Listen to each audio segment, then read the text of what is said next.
በአሜሪካን ሀገር አብዛኛዎቹ ቤተሰብ መኖሪያ ሆነው የሚሰሩ ቤቶች እንደኛ ሀገር በብሎኬት እና በሲሚንቶ ሳይሆን በእንጨት ነው የሚሰሩት። ለዚህ ደግሞ እንግዲህ የመጀመሪያዎቹ ሰፋሪ የሆኑት አሜሪካኖች ወደ አሜሪካ ገብተው ቤት ለመስራት ሲነሱ ብሎኬት እና ጡብ ሳይሆን ሰፊ ደን ማግኘታቸው ያላቸው ብቸኛ አማራጭ ደኑን መጠቀም እንዲሆን ማድረጉ አንዱ ቀዳሚ ምክንያት ነው ተብሎ ሊጠቀስ ይችላል።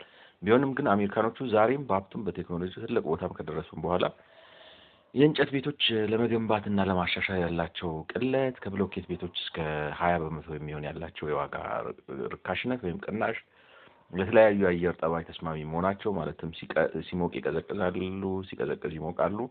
አሜሪካኖች እስከ ዛሬም አብዛኛውን የግል መኖሪያ ቤቶቻቸውን በእንጨት በመገንባት እንዲቀጥሉ አድርጓቸዋል። የእንጨት ቤት እንደ አሜሪካኖቹም በኢትዮጵያ ቢለመድ ዘርፈ ብዙ ጥቅም ያስገኛል ብዬ አስባለሁ። ለምሳሌ የእንጨት ቤቶች በአንጻራዊነት ርካሽ ስለሆኑ ቅድም እንዳልነው 20% ዝቅተኛና መካከለኛ ገቢ ስላላቸው ዜጎች ቤት በኢንዱስትሪያል ስኬል በስፋት ማቅረብ ያስችላሉ። በደን ልማት፣ በደን ስብሰባ፣ በእንጨት ቤት በአናጢነት፣ በፍሪባብ ምርት በሺህ የሚቆጠሩ ቋሚ ስራዎችን በመፍጠር ለሲሚንቶና ለብረት ግዢ የሚውሉ የውጭ ምንዛሪ ማዳን ያስችላሉ። የእንጨት ቤቶች እንደ ሲሚንቶ ቤቶች ካርቦን ዳይኦክሳይድ ስለማያመነጩ ለአካባቢ ጥበቃ አመቺ ናቸው። አካባቢ ጥበቃ ማለት የአየር ንብረት ማለት ነው። የእንጨት ቤቶች ፕሪፋብ ወይም ቀድሞ የሚዘጋጁ የግንባታ እቃዎችና ግድግዳዎችን በስፋት ስለሚጠቀሙና እነዚህም ግንባታን ስለሚያፋጥኑ ከተሜነትን በአጭር ጊዜ በሀገር አቀፍ ደረጃ በማስፋፋት ያስችላሉ። የእንጨት ቤቶች በባህሪ ከአየር ንብረት ጋር የመላመድና ሲቀዘቅዝ የመሞቅ ሲሞቅ ደግሞ የመቀዝቀዝ ነገር ስላላቸው ቤትን ከአየር ንብረቱ ከአካባቢው ጋር በማጣጣም ምቾትን ይፈጥራሉ። ከዚህ የተነሳ ለኑሮ አመቺ ናቸው። የእንጨት ቤቶች የመሬት መንቀጥቀጥን መከላከልና ከግንባታ ጋር የሚደረጉ ማሻሻያዎችና ለውጦችን ለመተግበር ቀላል ስለሆኑም በዚህ ረገድም የራሳቸው አመቺ ነገር አላቸው።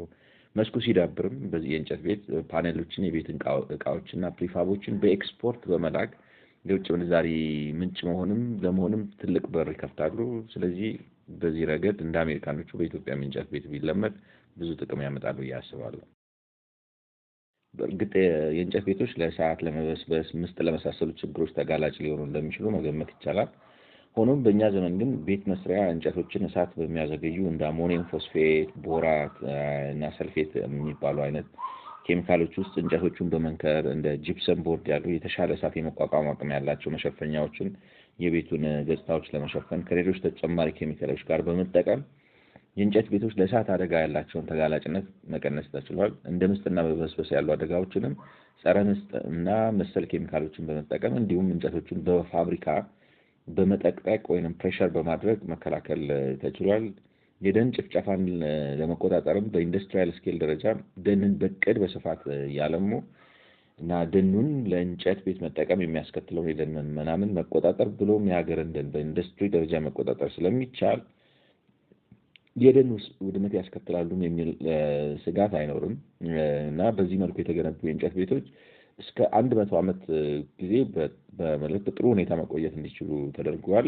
በግንባታ ሂደትም የደን ውድመት እንዳያስከትሉ ማድረግ ስለተቻለ የእንጨት ቤቶች ይህ ነው የሚባል አሉታዊ ስጋት የለባቸው።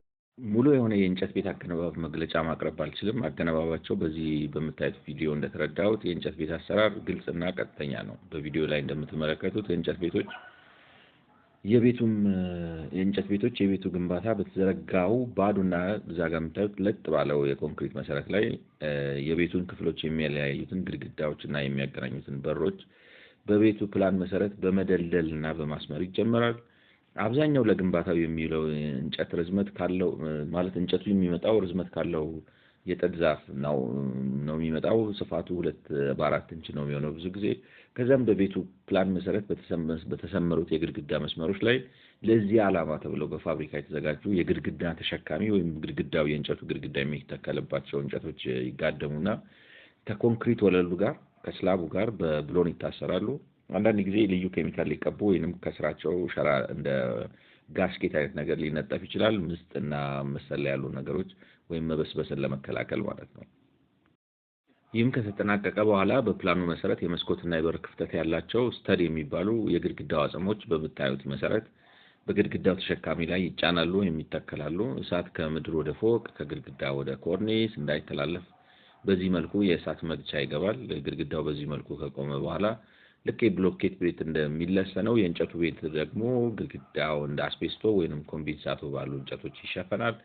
በተመሳሳይ አግባብም ጣራውም እንደዚህ እንደምታዩት ይለብሳል። ወለሉም የራሱን የግንባታ ህግ ጠብቆ በዚህ መልኩ ይሰራል። እናም ቤቱ በዚህ መልኩ ሲጠናቀቅ አሁን እንደምታዩት እንግዲህ ማመን የሚያስቸግር ነው። በጣም ውብ ቤት ነው። በዚህ መልኩ ሲጠናቀቅ የአካባቢው መንግስታዊ የግንባታ ተቆጣጣሪዎች መጥተው ቤቱ በፕላንና የግንባታ ደረጃውን በፕላኑ መሰረትና የግንባታ ደረጃውን ጠብቆ መገንባቱን ካረጋገጡ በኋላ የማጠናቀቂያ ወይም የፊኒሺንግ ስራ ተሰርቶ ባለቤቱ ይገባበታል።